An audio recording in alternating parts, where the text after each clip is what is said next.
Hello everyone. तो देखिए हम लोग क्लास 12 के लेक्चर में क्वालिटेटिव प्रॉपर्टी तक पहुंचे थे और पिछले लेक्चर में मैंने आपको ऑस्मोटिक प्रेशर क्या होता है, ऑस्मोसिस क्या होती है, उसके फार्मूले मैंने डिराइव कर दिए थे। आज हम लोग जो है ऑस्मोटिक प्रेशर के न्यूमेरिकल कैसे करते हैं इस पर फोकस करेंगे, ठीक है ना। एकदम ध्यान से देखिए, मैंने ये दो न्यूमेरिकल लिख रखे हैं, अभी न्यूमेरिकल भी हो जाएगा।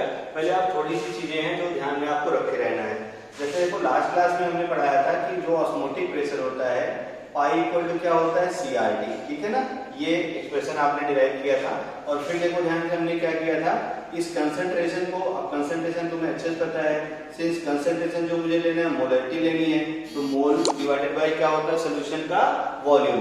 अब यहाँ से अगर हम लोग देखें ध्यान से तो पाई इक्वल टू, देखो ध्यान से आपको याद होगा क्या निकाले थे, देखो n observe divided by solution का वॉल्यूम लीटर में इनटू क्या हो गया RT, ये फार्मूला था।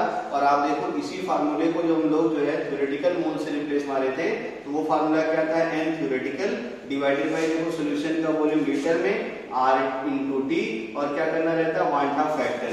तो ये है अपना ऑस्मोटिक प्रेशर निकालने का फार्मूला, अच्छे से दिमाग में रखे रहिएगा, ठीक है ना। तो अब इस फार्मूले को कैसे हम लोग यूज करते हैं वो ध्यान में रखे रहना। अच्छा बेसिकली जब न्यूमेरिकल लगाओ तो ये वाला फार्मूला लगाओ हमेशा, मतलब यानी अगर तुम्हें पाई निकालना है तो आप जो है n थ्योरेटिकल और डिवाइडेड बाय क्या करो वॉल्यूम इनटू क्या कर दो RT इनटू क्या करो 1/2 फैक्टर। इस वाले फार्मूले से आप न्यूमेरिकल बनाइए, अच्छी बात रहेगी, मतलब गलती होने का चांस कम से कम। तो इसी फार्मूला न्यूमेरिकल आप बनाया करिए। तो अब देखो एक चीज और, तो यहाँ से जो n थ्योरेटिकल है, ये मान लो n थ्योरेटिकल आपको निकालना है तो कुछ भी नहीं करना। देखो तुम्हें सब्सटेंस का वेट दिया रहेगा, भाई सब्सटेंस इतना ग्राम है, इतना वो है, तुम्हें दिया रहेगा।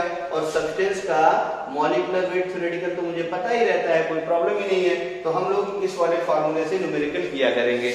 अब एक बात और ध्यान में रखे रहना, ठीक है ना। देखना ध्यान से, जो ये वैल्यू है R की, है ना, इस R की वैल्यू देख के ही न्यूमेरिकल को हिट करना, तब आपका बहुत अच्छे से काम बनेगा। जैसे मैं इसको इधर लिख रहा हूँ, ध्यान से देखो क्या करना है अपने को। देखना मैं यहाँ लिख रहा हूँ पाई इज इक्वल टू, आपने फार्मूला बना लिया n theoretical divided by V R into T। अब देखना इसका जो आंसर आता है T इनटू क्या हो गया 1/2 फैक्टर। अब देखना ध्यान से, जो पाई है ना, इसके आंसर किस में है, किस यूनिट में है, ये भी आप ध्यान में रखे रहना है। अब जैसे देखो R की वैल्यू आप जानते हैं, अगर मान लो क्वेश्चन में तुम्हें R की वैल्यू दिया रहे, ठीक ना, 8.314, ठीक ना, कितना दिया रहे 8.314। अब 8.314, अब आप याद करो R की वैल्यू थी और R की वैल्यू एक और थी, याद करिए 0.0821। R इक्वल टू क्या था 0.0821, ठीक है ना। इसका जो यूनिट था वो भी आपको याद होगा, लीटर एटीएम, ठीक है ना, मोल और क्या था पर केल्विन, ठीक है ना।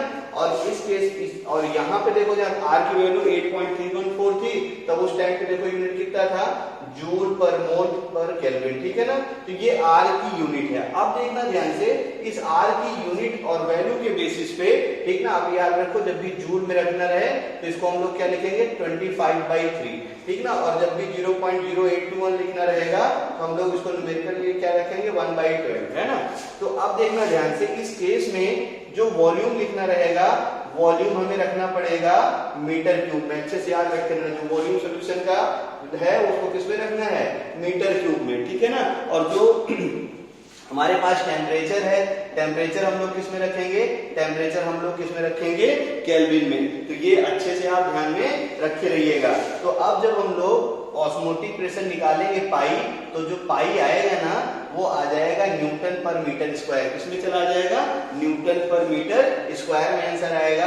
और इसी न्यूटन पर मीटर स्क्वायर को तुम्हें अच्छे से पता है क्या बोलते हैं हम लोग, पास्कल। तो जब भी ऑस्मोटिक प्रेशर का आंसर पास्कल में हो तो हमें याद रखे रहना, R की वैल्यू 8.314 लेके सॉल्व करना है, वॉल्यूम को मीटर क्यूब में और टेम्परेचर को केल्विन में। ये दिमाग में बैठ जाना चाहिए। और मगर अगर मान लो ऑस्मोटिक प्रेशर का आंसर तुम्हारा जो है इसमें है एटीएम में है, उस टाइम पे हमें R की वैल्यू क्या रखनी है 0.081 यानी 1/12। अब इस केस में देखना, जो वॉल्यूम रखना है तो वॉल्यूम हमें रखना है लीटर में, वॉल्यूम हम लोग किस में रखेंगे, लीटर में, और टेम्परेचर हम लोग किस में रखेंगे, टेम्परेचर तो हमेशा केल्विन में ही है। और यहाँ पे जो ऑस्मोटिक प्रेशर आएगा ना, वो ऑस्मोटिक प्रेशर का आंसर किस में हो जाएगा, एटीएम में। तो ये बहुत अच्छा चीज है, इसको ध्यान में थोड़ा बैठा के रखे रहना। तो ये फार्मूले भी क्लियर हो गए। अब हम लोग सीधे सीधे न्यूमेरिकल को जरा फिट करते हैं, ठीक है ना। तो समझ में आ गया होगा, लिख लीजिए इसको। बाकी अब फर्स्ट वाला न्यूमेरिकल जरा ध्यान से देखिए।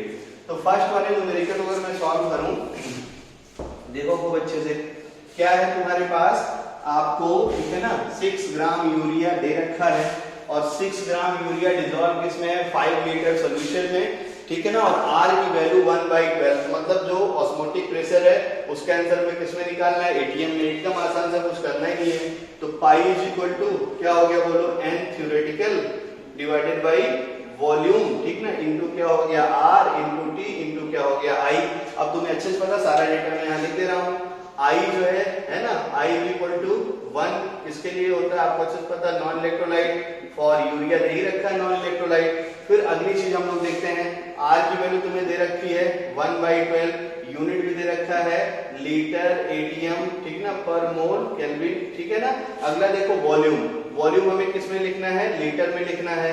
तो वॉल्यूम लीटर भी तुम्हें दे रखा है, कितना लीटर दे रखा है, देखो 5 लीटर दे रखा है।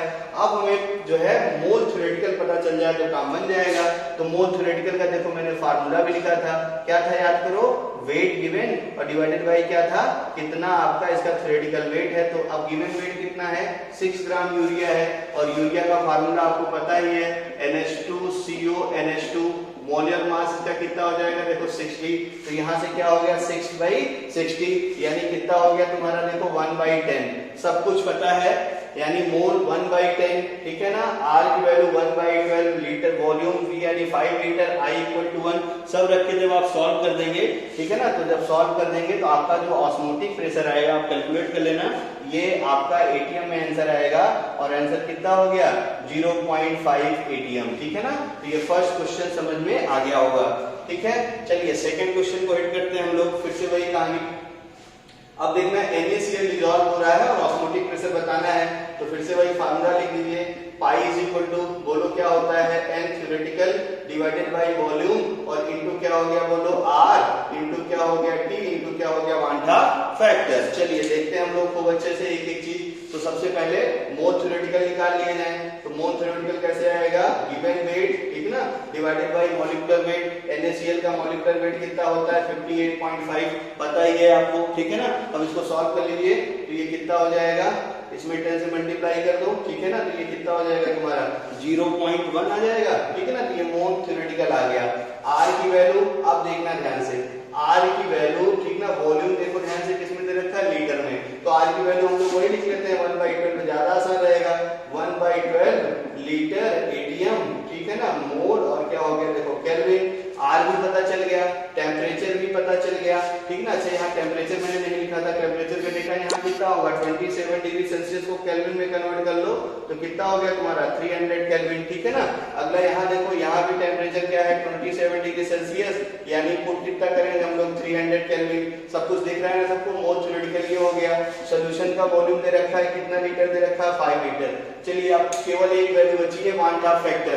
तो वांटा फैक्टर कैसे निकलेगा, NaCl, कौन सा electrolyte, strong electrolyte. Strong electrolyte के केस में जो होता है डिसोसिएशन, वो कंप्लीट डिसोसिएशन होता है। और वांटा फैक्टर कितना होता है, यहाँ यहाँ जो नंबर हो उसको जोड़ दो, ठीक ना। I की वैल्यू किसके बराबर होती है, स्ट्रॉन्ग इलेक्ट्रोलाइट के लिए N के बराबर। और स्ट्रॉन्ग इलेक्ट्रोलाइट तुमको बताया था मैंने, क्या था, strong acid, strong base and salt of strong acid and strong base. तो अब देखो अपने को सब मिल गया, I भी मिल गया, सारी वैल्यू पता चल गई। तो सारी वैल्यू रख के आप जब पुट कर देंगे तो आप देखेंगे अप्रोक्सीमेटली इसका आंसर 1 एटीएम के करीब में आ जाएगा। घर पे इसको जरा सॉल्व कर लीजिएगा। तो आपको आई होप यहाँ तक बहुत अच्छे से क्लियर हो गया होगा, ठीक है ना। तो ये है तुम्हारा ऑस्मोटिक प्रेशर का एक टाइप का न्यूमेरिकल। इसके अगले पार्ट में हम लोग इसके दूसरे टाइप के न्यूमेरिकल को पढ़ते हैं। यहाँ तक अच्छे से वीडियो रिवाइंड कर से फिर से देख लीजिए। Thank you.